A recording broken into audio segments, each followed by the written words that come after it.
Today, we're talking about this, the Niche Zero grinder, and why it's just, God, it's so good.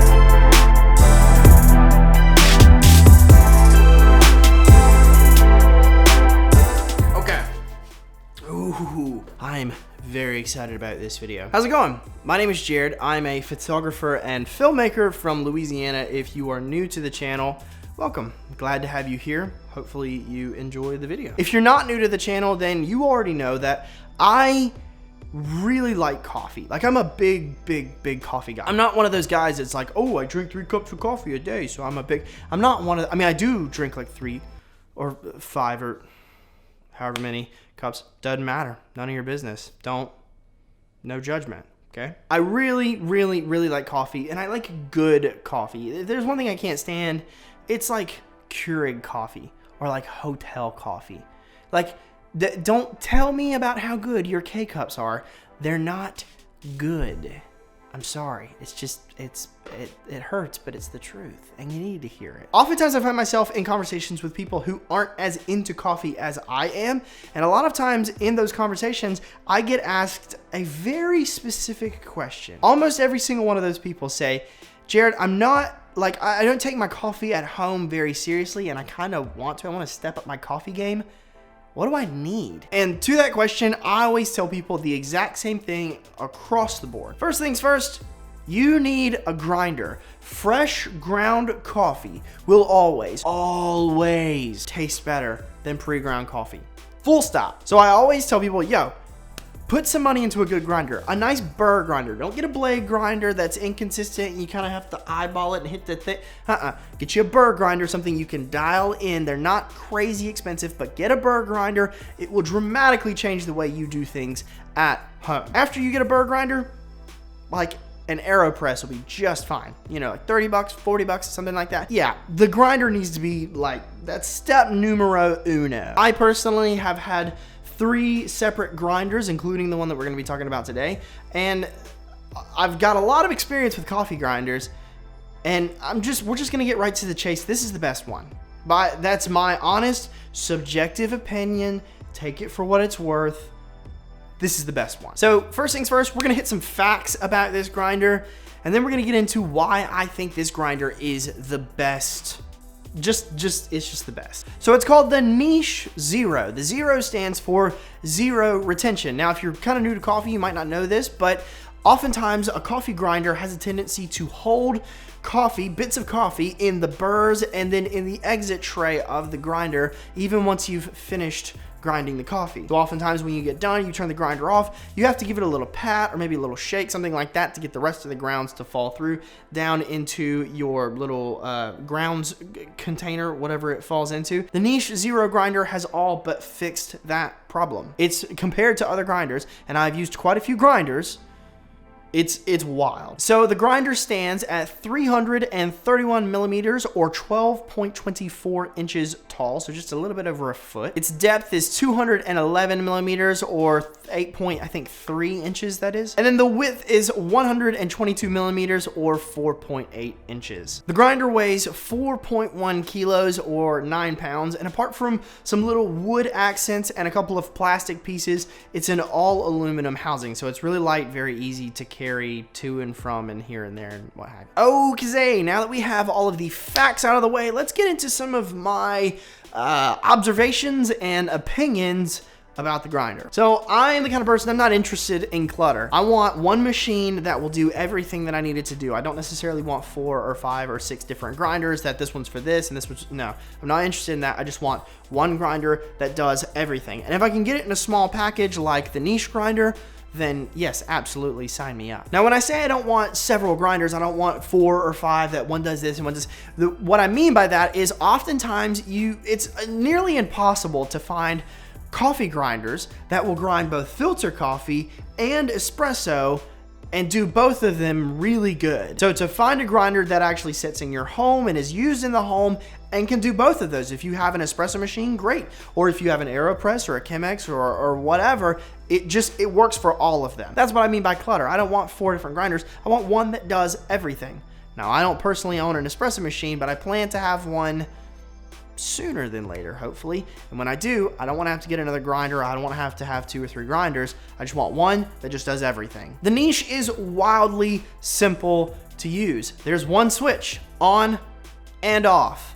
Doesn't get any easier than that. And then as far as the grind adjustment goes, you have the one metal ring at the top of the grinder that you twist clockwise or counterclockwise in order to adjust the coarseness or the fineness of the grind. Also, the grind adjustment is stepless, meaning you can make really small tweaks or really big tweaks. What I mean by stepless is oftentimes grinders, whenever you twist to adjust the grind, it'll have like these little clicks, these little notches. Those are called steps. This one, no steps, no clicks, it's just smooth all the way around. So if you're doing espresso, you can do really fine tweaks, or if you're doing AeroPress or Chemex and you need to do slightly bigger tweaks, you can do that too. You got both options in one grinder. As far as the size goes, 12.2 inches. I mean, it's a short little machine. It's not big by any stretch. It's not very deep. It's definitely not wide.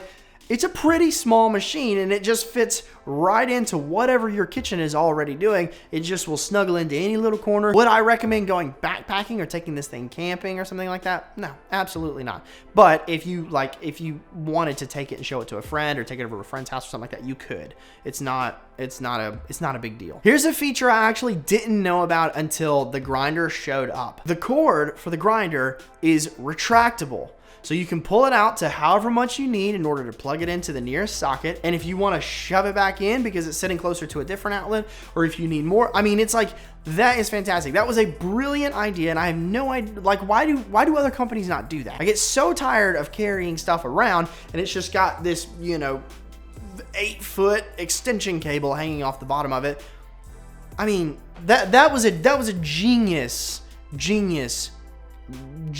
move. The volume of the grinder is noticeably, dramatically lower than any grinder I have ever used. I did a quick little side-by-side test next to my old grinder, and again, just like a noticeable difference.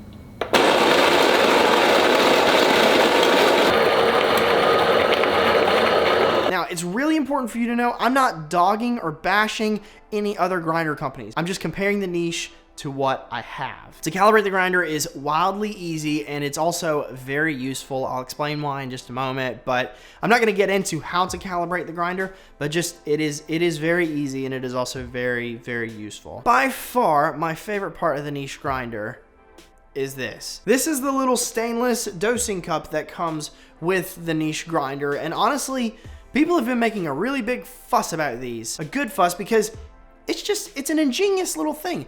It's a tall little cup. It doesn't create static, so you don't get coffee grounds, building up around the sides. It's 58 mil in diameter, which means it's the perfect size to fit onto a portafilter. So if you're using this for espresso, again, we'll get into that in just a moment, but like, it's also heavy. It looks pretty cool. It's just like, this is a really, really, really cool, well thought out way to do the dosing experience, which most people would just put by the wayside, don't really think much about.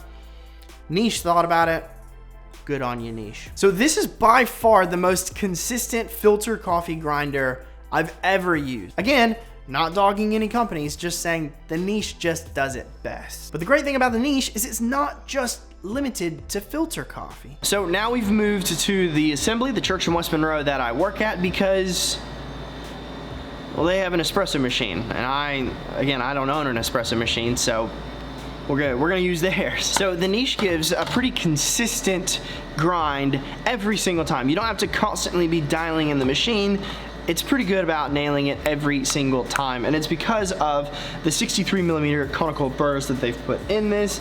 Again, I don't know what the difference between flat burrs and conical burrs are, but all I've heard since finding out about this machine and since picking up this machine is people go on and on and on about how nice the set of burrs that's in this grinder are. Another thing that's important to note is I am by no stretch like a coffee tasting expert, so I wouldn't be able to grind coffee with this grinder and then with another grinder and tell you if there was any sort of qualitative difference between the two of them. I'm just not that in tune with my palate as I'd like to be anyways.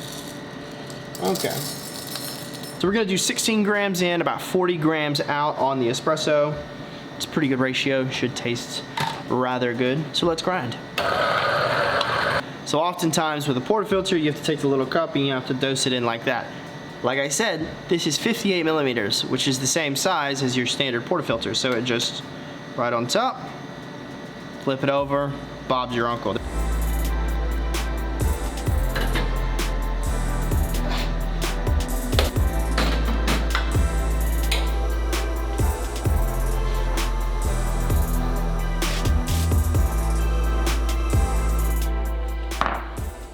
I got a little bit of milk earlier. I'm gonna make a latte real quick.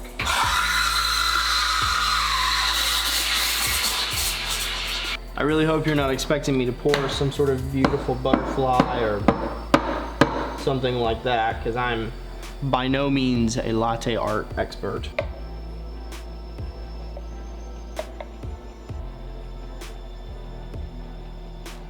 Poured a little feather, that's not bad.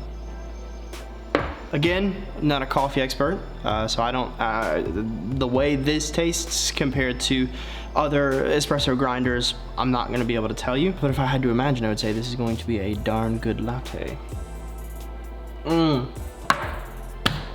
Yeah, I was right. So the niche grinder is by far my favorite grinder of all times, but that does not mean it is without its flaws, and there are a couple of, they're more like nitpicks than anything. But first off, yes, you very much could use this grinder in a cafe setting, although I would not recommend it. A grinder like this is really made for cup-to-cup drinks, and if you're working in a fast-paced environment, that's just gonna slow you down. I'm not saying don't have this in your cafe. I think it is a great addition to anybody's cafe, especially if you like to make pour-overs and more specialty style drinks, then yes, absolutely, it's a great grinder to have. But don't let this be your only grinder in the cafe. I don't think it's meant for that. I don't think it was intended for that. So the hopper where you put the beans, I think it could be a tiny bit bigger. It doesn't necessarily need to be, and I understand why it is the size that it is, because again, it is intended for single cups or single use. Grind just enough for a Chemex, or just enough for an AeroPress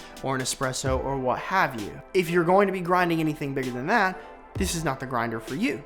Get something different. But most people will use this in their homes, grinding coffee for their AeroPress or for their Chemex or what have you. The last little nitpick is I find myself having to recalibrate the grinder anytime I go between espresso and filter coffee. For example, the grinder typically lives here at the apartment and I use it for either a Chemex or for an AeroPress, one of the two. But if I take it up to the church to use it for an espresso, if I turn it to what I know works for the coffee that I use for the espresso there at the church, it oftentimes makes it too fine and it won't pull through the machine. So I have to recalibrate the grinder and then put it to the espresso setting that I need. And then when I get it back to the apartment and I go to use it for filter coffee, again, I have to recalibrate it. Now granted, it's very, very possible that I'm doing the calibration portion wrong. I watched a couple of YouTube videos on it. I think I've got it figured out, but I very well could be doing it wrong. If that's the case, ignore this nitpick. But